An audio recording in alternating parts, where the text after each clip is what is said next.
Oke, di sini keyword ada di abstrak.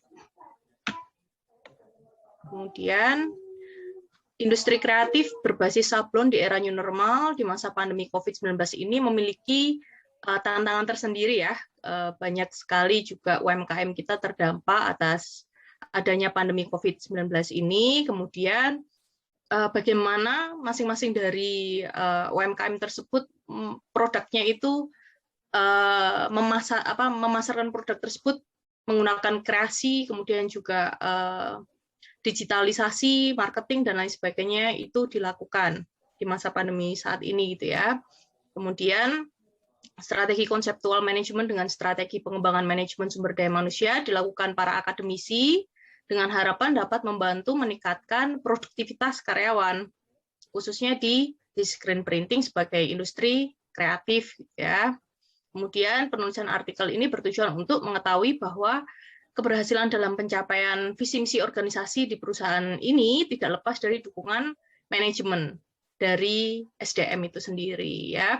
Kemudian SDM yang handal dengan produktivitas kerja yang baik, harapan dari tulisan ini gitu ya, dapat meningkatkan efisien dan efektivitas dari MSDM tersebut terhadap perusahaan, kinerja perusahaan ya. Kemudian penulisan artikel ini menggunakan metode penelitian kepustakaan. Kemudian SDM merupakan perangkat manajemen sebagai strategi inovasi untuk bertahan di era new normal dengan beragamnya kompetitor, karena dari data penelitian sebelumnya bahwa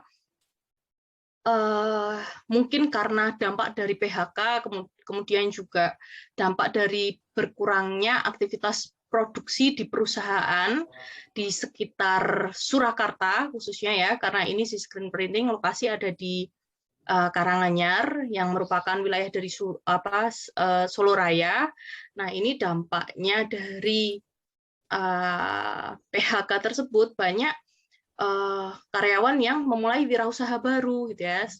Wirausaha baru bukan hanya di sektor UMKM makanan, tapi juga di manufaktur, meskipun kecil, berawal dari maklar, konveksi, dan lain sebagainya, bisa jadi kita mengklasifikasikan tersebut sebagai kompetitor baru ya di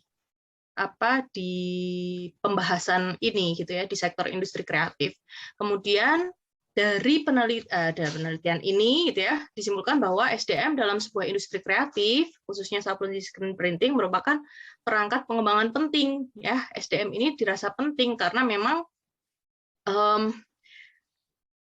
tidak banyak orderan yang masuk gitu ya, sehingga ini menjadi tantangan para pengusaha konveksi untuk mengembangkan perangkat manajemen SDM-nya gitu ya. Bagaimana karyawan ini supaya bisa dan mampu bertahan dengan terpaan gitu ya, terpaan faktor eksternal yang terjadi saat ini, khususnya pandemi ini gitu kan. Semakin berbulan-bulan gitu ya, untuk order yang masuk itu dinamis, sangat dinamis gitu ya, unpredictable juga. Sebelum COVID mampu mengerjakan kurang lebih 2.000 pieces setiap bulannya. COVID hanya mendapatkan orderan 100 hingga 200 pieces. Nah, ini termasuk dalam perusahaan ini mengurangi karyawan karena beban produksinya tinggi di karyawan. Nah, ini menjadi tantangan tersendiri untuk manajer bagaimana mengelola perusahaan dengan sedemikian rupa ya, mengikuti alur dari supaya terwujud gitu ya visi misi dari perusahaan tersebut tetap bertahan di dalam kondisi pandemi seperti ini. Kemudian ini pendahuluannya, industri kreatif di Indonesia berkembang pesat dari tahun ke tahun ya. Ini dari sumber Sari et al. Jurnal ya, perkembangan industri kreatif sesungguhnya diantarkan melalui ekonomi kreatif gitu ya. Salah satu pembangunan ekonomi di Indonesia itu terwujudnya ekonomi pembangunan di Indonesia gitu ya melalui UMKM sebagai lini terendah untuk meningkatkan perekonomian di Indonesia. Kemudian di banyak daerah di Solo Raya, terkhusus Kabupaten Karanganyar, bisnis industri kreatif menjamur dengan seiring dengan gaya hidup yang berubah dan pendapatan yang meningkat di masyarakat, ya. Kemudian seleranya semakin naik ya ketika pendapatan masyarakat tinggi, gitu ya. Kemudian Zscreen Printing sebagai vendor printing dan brand clothing manufaktur memiliki tantangan dalam mengaplikasikan MSDM. Adanya pandemi COVID-19 menyebabkan angka produksi menurun, karyawan yang bermasalah dalam adab etika dan kejujuran dalam bekerja, kemudian aset perusahaan yang paling mahal dibanding dengan aset-aset lainnya menurut Asari 2020 adalah sumber daya manusia, ya.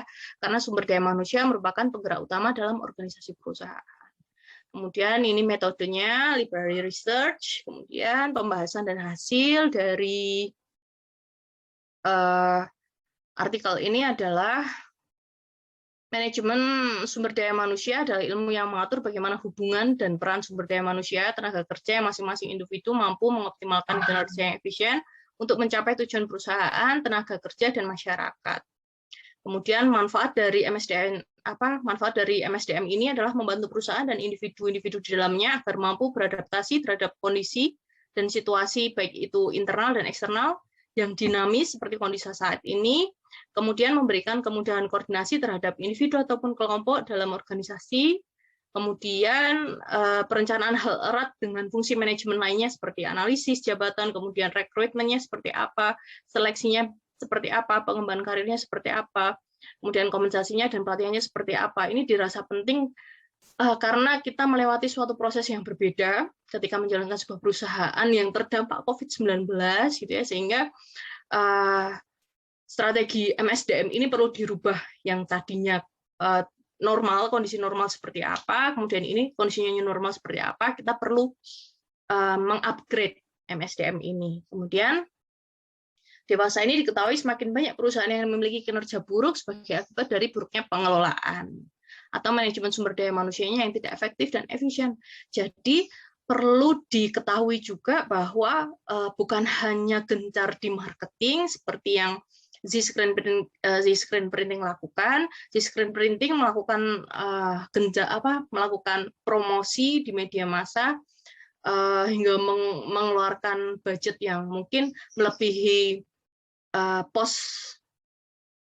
pos untuk pemasaran, ya.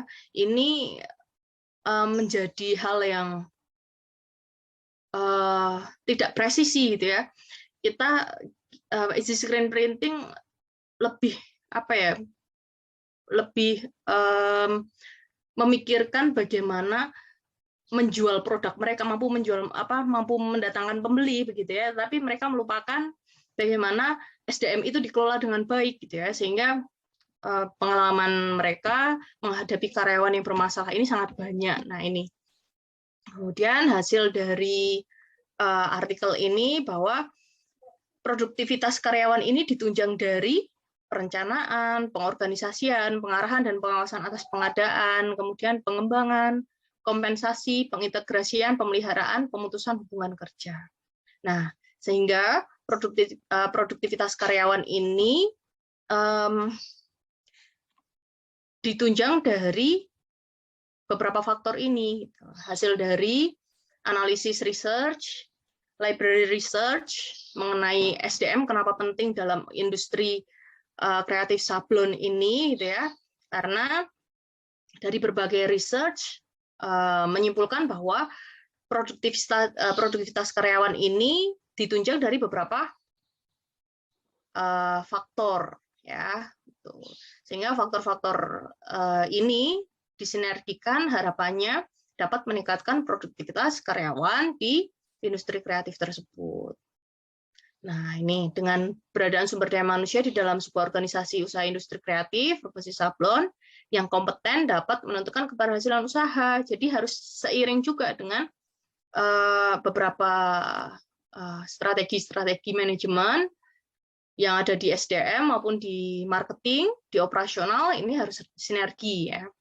Kemudian bukan hanya modal, prasarana, dan teknologi saja untuk menjalankan sebuah usaha industri kreatif di era new normal, tapi SDM yang menjadi bagian penting dan piranti kerja yang utama, karena industri kreatif membutuhkan sebuah inovasi dan kreativitas bukan hanya dari manajer, ya, tetapi juga keaktifan dari karyawan, gitu ya, karena setiap detik, setiap setiap detik sains berubah ya, sains berubah dan teknologi berubah sehingga upgrade alat, kemudian upgrade teknik untuk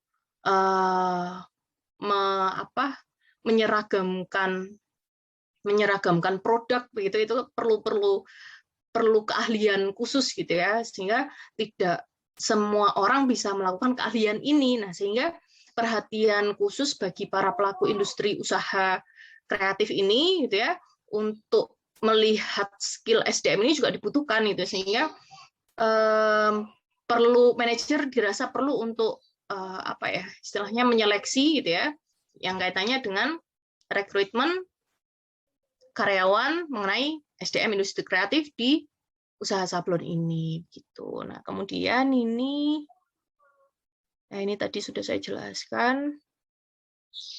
Kombinasi manajemen yang berfokus pada sumber daya manusia dapat menentukan keberhasilan sebuah usaha. Dengan skema perencanaan manajemen sumber daya manusia, berupa perencanaan, pengorganisasian, pengarahan, dan pengawasan atas pengadaan, pengembangan kompensasi, pengintegrasian, pemeliharaan dan pemutusan hubungan kerja, dan peningkatan produktivitas karyawan diharapkan dapat mencapai visi misi usaha industri kreatif berbasis sablon dengan efektif dan efisien, seperti itu. Nah, sekian paparan saya, singkat saja, meskipun banyak ya di PPT gitu ya. Harapannya dapat bermanfaat untuk Bapak Ibu semua yang menyimak artikel saya ataupun membaca artikel saya. Semoga semuanya sehat, semangat meskipun siang bolong ini ya. Pak Imam tetap semangat, Ibu-ibu, Bapak-bapak gitu ya. Terima kasih atas perhatiannya. Wassalamualaikum warahmatullahi wabarakatuh. Waalaikumsalam warahmatullahi wabarakatuh. Baik, terima kasih kepada Ibu Sandra yang setelah menyampaikan paparannya terkait dengan artikel hasil penelitiannya terkait bagaimana strategi industri kreatif dalam menghadapi masa pandemi seperti saat ini. Baik, untuk mempersingkat waktu, mungkin dari Bapak Ibu ada yang ingin bertanya kepada Bu Sandra terkait artikel yang sudah disampaikan atau materi terkait dengan hal-hal yang sudah disampaikan oleh Bu Sandra. Baik, waktu dan tempat saya persilahkan kalau ada yang ingin menanyakan. Monggo.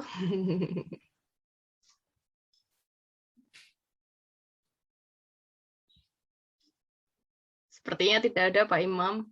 Sepertinya belum ada. Iya. Pak, mohon maaf, nanti saya izin off cam ketika Bapak Ibu nanti menyampaikan presentasi selanjutnya karena ada pelatihan yang harus diikuti begitu ya, ada kegiatan lainnya gitu. Jadi saya tetap menyimak meskipun off cam begitu. Mohon izin Bapak Ibu sekalian, Pak Moderator, terima kasih. Baik, Ibu Sandra.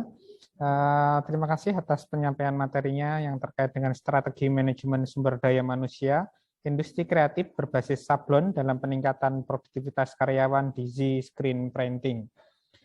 Baik, untuk selanjutnya, untuk mempersingkat waktu, untuk pemateri yang kedua, saya persilahkan kepada Ibu Erna Niyayati Dewiningsih untuk memaparkan artikelnya yang berjudul Pengaruh Siklus Hidup Perusahaan dan Ukuran Perusahaan Terhadap Manajemen Laba.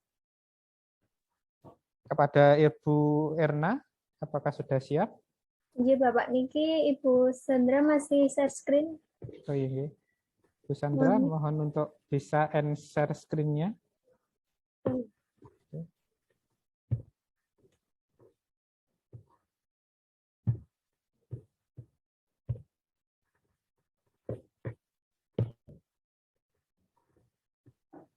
Apakah sudah terlihat, Bapak?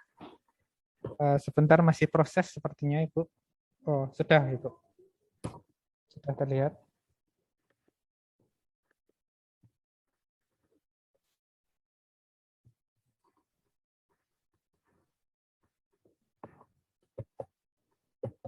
Apakah sudah terlihat?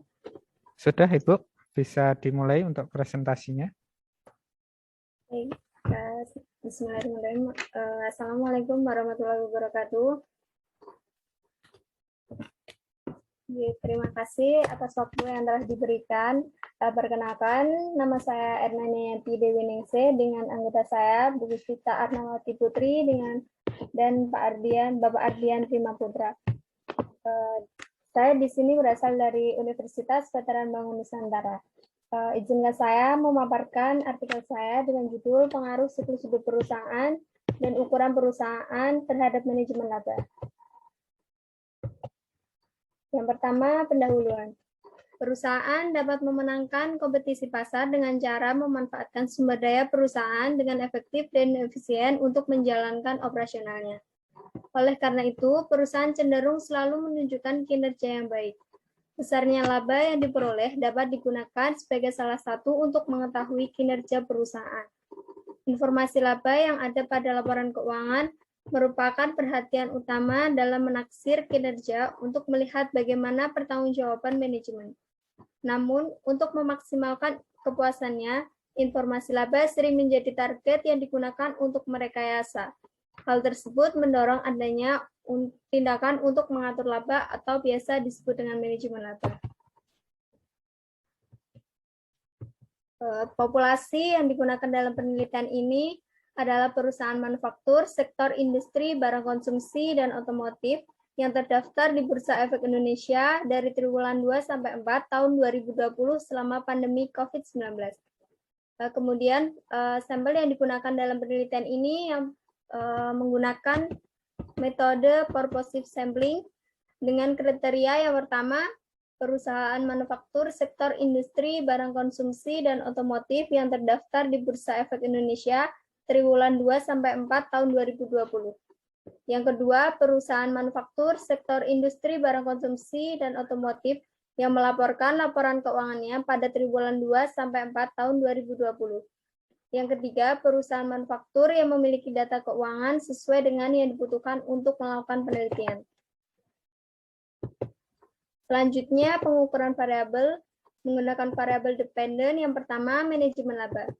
Manajemen laba dalam artikel ini menggunakan identifikasi discretionary accrual menggunakan modifikasi Jones yang dihitung melalui 4 tahap. Yang pertama, menghitung nilai total accrual dengan rumus TA perusahaan I periode T sama dengan NI perusahaan I periode T min CFO perusahaan I periode T.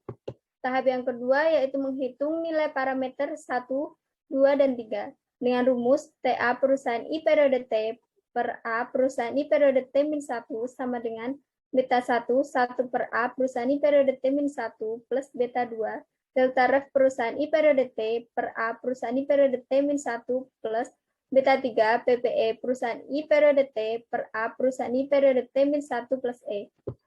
Selanjutnya yaitu menghitung non-discretionary accrual dengan rumus NDA perusahaan I periode T sama dengan beta 1 per A perusahaan I periode T min 1 plus beta 2 delta ref perusahaan I periode T min delta reg perusahaan I periode T per A perusahaan I periode T plus beta 3 PPE perusahaan I periode T per A perusahaan I periode T min 1 plus E.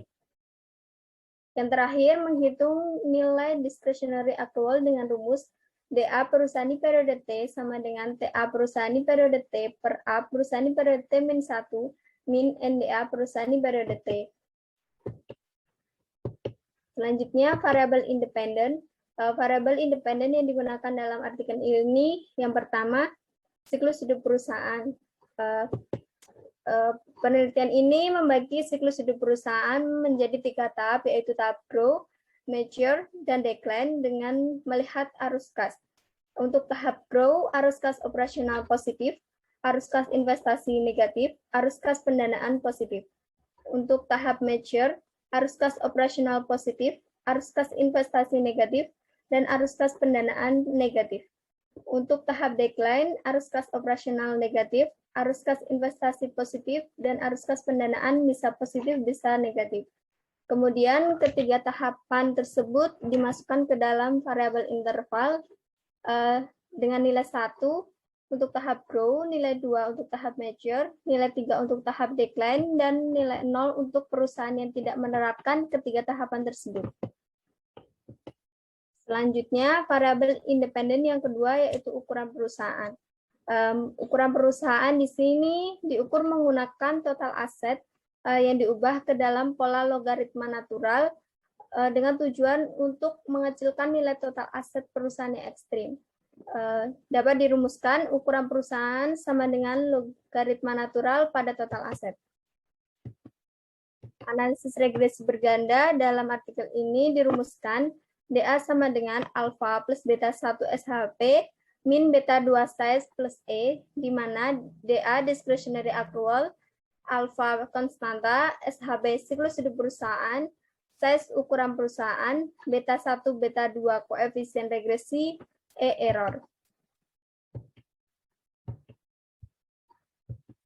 Selanjutnya, statistik deskriptif. Statistik deskriptif bertujuan untuk mendeskripsikan objek yang diteliti. Nah, dapat dilihat di sini, variabel dependent management laba memiliki nilai minimum min 0,030, nilai maksimum 0,040, nilai min 0,00169, dan standar deviasi sebesar 0,012897. Selanjutnya, variabel independen siklus hidup perusahaan memiliki nilai minimum 0, nilai maksimum 2, nilai min 1,34, dan standar deviasi sebesar 0,819. Selanjutnya, variabel independen ukuran perusahaan memiliki nilai minimum 25,510, nilai maksimum 33,470, nilai min 28,97890, dan standar deviasi sebesar 1,725985. Selanjutnya, uji koefisien determinasi R-square. Nah, di sini dapat dilihat pada adjusted R-square sebesar 0,037, yang artinya sebesar 3,7%. Variabel dependent manajemen laba dijelaskan oleh variabel independen siklus hidup perusahaan dan ukuran perusahaan. Kemudian sisanya sebesar 95,3% dijelaskan oleh variabel lain di luar penelitian ini. Selanjutnya, uji signifikasi simultan atau uji statistik F. Nah, dapat dilihat di sini nilai F hitung sebesar 3,275 dengan nilai signifikan sebesar 0,041 kurang dari 0,05. Jadi dapat dijelaskan variabel independen secara bersama-sama memiliki pengaruh yang signifikan terhadap variabel dependen. Selanjutnya, uji signifikasi parameter individual atau uji statistik T. Nah, dapat dilihat di sini, variabel independen siklus hidup perusahaan memiliki nilai signifikan sebesar 0,12 yang kurang dari 0,05, jadi siklus hidup perusahaan berpengaruh signifikan terhadap manajemen laba. Selanjutnya, siklus hidup perusahaan memiliki nilai terhitung sebesar positif 2,558, yang artinya siklus hidup perusahaan berpengaruh positif signifikan terhadap manajemen laba. Hasil tersebut sesuai dengan hipotesis yang diajukan, yaitu siklus hidup perusahaan berpengaruh positif signifikan terhadap manajemen laba, sehingga hipotesis 1 diterima. Hal tersebut karena semakin tinggi tahapan siklus hidup perusahaan, maka semakin tinggi pula perusahaan tersebut melakukan praktik manajemen laba. Yang kedua yaitu variabel independen siklus hidup perusahaan. Yang kedua yaitu ukuran perusahaan dengan nilai signifikan sebesar 0,649 lebih besar dari 0,05. Jadi ukuran perusahaan tidak berpengaruh signifikan terhadap manajemen laba. Selanjutnya, ukuran perusahaan memiliki nilai terhitung sebesar negatif 0,456, artinya ukuran perusahaan tidak berpengaruh negatif terhadap manajemen laba. Hasil tersebut tidak sesuai dengan hipotesis yang diajukan, yaitu ukuran perusahaan berpengaruh negatif terhadap manajemen laba. Sehingga hipotesis kedua ditolak. Hal tersebut karena ukuran perusahaan bukan satu-satunya yang menentukan para investor untuk berinvestasi kepada perusahaan. Tetapi para investor lebih melihat pada keuntungan dan prospek di masa yang akan mendatang. Selanjutnya, pembahasan sudah saya bahas di slide sebelumnya. Selanjutnya, kesimpulan. Penelitian ini bertujuan untuk mengetahui pengaruh siklus hidup perusahaan dan ukuran perusahaan terhadap variabel manajemen laba yang diukur menggunakan discretionary accrual. Perusahaan yang digunakan sebagai objek penelitian adalah perusahaan manufaktur, sektor industri, barang konsumsi, dan otomotif yang terdaftar di Bursa Efek Indonesia selama pandemi COVID-19. Teknik pengambilan sampel menggunakan teknik purposive sampling yang terdapat 118 perusahaan. Analisis data menggunakan analisis regresi berganda. Berikut hasil kesimpulan dari penelitian ini. Yang pertama, siklus hidup perusahaan berpengaruh positif signifikan terhadap manajemen laba. Hasil penelitian ini menerima hipotesis 1. Yang kedua, ukuran perusahaan tidak berpengaruh negatif terhadap manajemen laba. Hasil penelitian ini menolak hipotesis 2. Terima kasih atas waktu yang telah diberikan. Selanjutnya saya kembalikan ke Bapak Imam.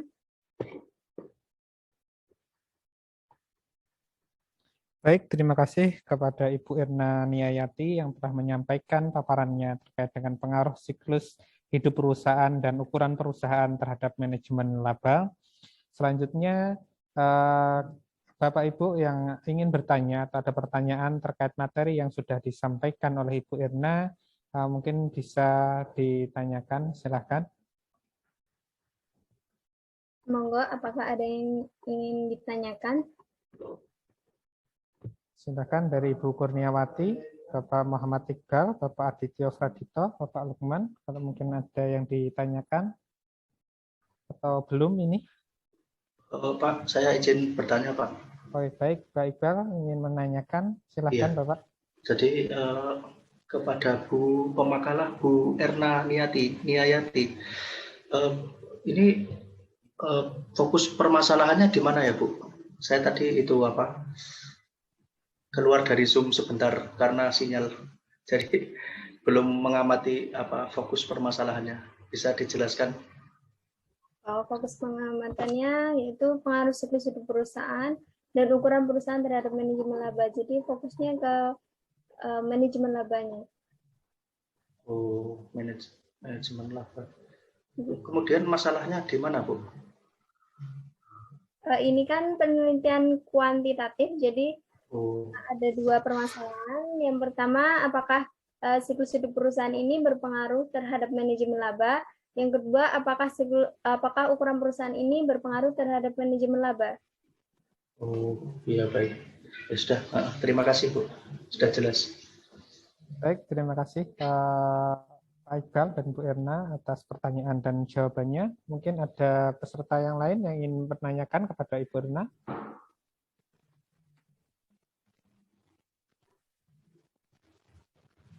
Belum ada?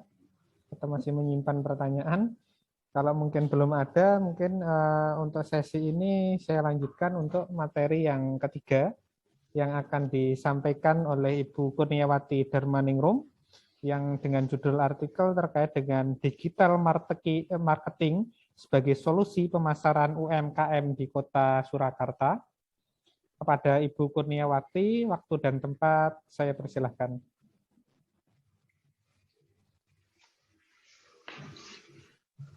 Baik, terima kasih Pak Yang atas waktu dan kesempatannya.